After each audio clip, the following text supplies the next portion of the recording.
On. It's time now for sports. We say hello to Selena Sykes. Hi, Francois. And we're getting ready to kick off the first semi-final at the Women's World Cup. That's right. England take on the USA, and it's a game that's obviously certainly sparking a lot of rivalry on the Anglophone side of the newsroom this evening.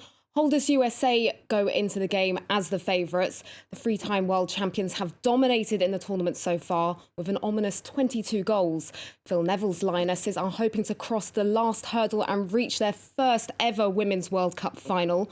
For more on that game now, we're going to cross live to our sports editor Ketavan Gorgestani, who is at the Stade de Lyon for us this evening.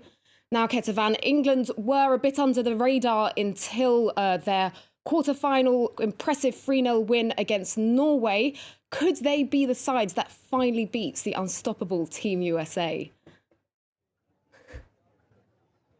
Well, that's a very tough question because, as you said, the Americans look like they are unstoppable once again in this competition. But if a team can beat them, it's probably the three Lionesses because the English team, as you said, have gone a little bit under the radar because, of course, the spotlight was pretty much on the Americans and the hosts of France. So England have come through to the semifinals with no one except the English fans, of course, paying much attention to them, but they've impressed in this tournament. They've scored 11 goals and conceded just one little goal. That makes them the best defense in this competition, and they will need to have a rock-solid defense if they are to contain the Americans. The star-studded offense of Team USA, Megan Rapinoe, Alex Morgan, and even Carly Lloyd on the bench, all three of these players with 5 goals each. So they will be very dangerous, very hard to contain, but the English side have plenty of stars of their own. They've got Ellen White. She's also scored 5 goals. They've got Lucy Bronze in defense. She's arguably one of the best, if not the best player in the world currently. Nikita Paris and plenty of other players who could score goals, and that will be the key for England, being rock-solid defense while trying to score goals and trying to score early goals against those Americans to avoid what happened to France, which is an early goal by the Americans and then the Americans defending for the rest of the 90 minutes. Certainly going to be a big game this evening. Thank you very much, Ketavan, there in Lyon for us this evening.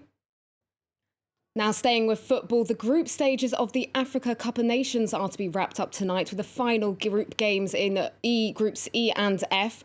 12 teams have already qualified for the last 16, which means 4 places are still up for grabs and everything is still to play for in both groups. It's currently half-time in Group F with Cameroon, who have already secured their place in the knockout stages, playing Benin, while Ghana are taking on Guinea-Bissau. And in the later games this evening, Group E, which is Group E, Angola take on Mali, while tournament debutants Mauritania play against Tunisia. France 24's Simon Harding, who is in Egypt, has more for us on those crucial games.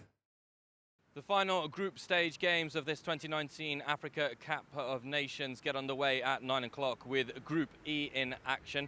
Angola take on Mali and Mauritania take on Tunisia. Mali are already guaranteed of making the last 16 with 4 points after other results in the competition went their way. For Angola, on the other hand, well, the coach said it was already a success for them to have made the Africa Cup of Nations group stage, and the fact that they could make the last 16 would be an incredible achievement for one of the minnows of the competition.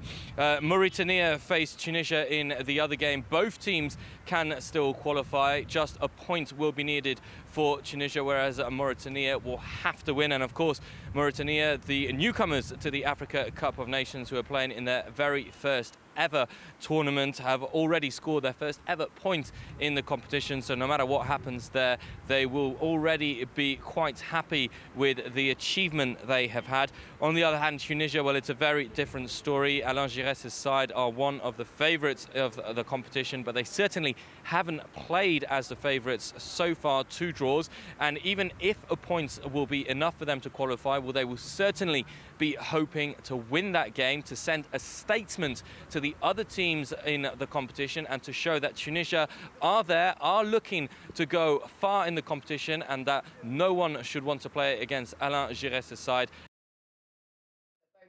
Games currently underway at half-time are at 0-0. And we finish with tennis and day 2 at Wimbledon, where the surprises continue in the first round. 5th seed and French Open finalist Dominic Thiem has been knocked out in the first round at the hands of Sam Querrey. The Austrian, who has previously struggled on grass, lost 6-7, 7-6, 6-3, 6-0 to the big serving American, who fired down 21 aces. Thiem is the 3rd major men's seed to fall in the first round of the Grand Slam. Meanwhile, Roger Federer overcame a first-set scare to reach the next round after beating South African debutant Lloyd Harris. Harris rode his powerful serve to a 1-set lead, but the 8-time Wimbledon champion Federer dominated after that, winning 3-6, 6-1, 6-2, 6-2 on the centre court. And in the women's first round, world number 1 Ashley Barty comfortably secured her place in the second round with a straight-set victory over Zheng Saisai. The Australian was broken once in the early first set and was pegged back to 4-4 after a 3-game lead, but she had little trouble after winning the first set, going on to win 6-4, 6-2 in just 1 hour and 16 minutes. A busy evening for sports this evening.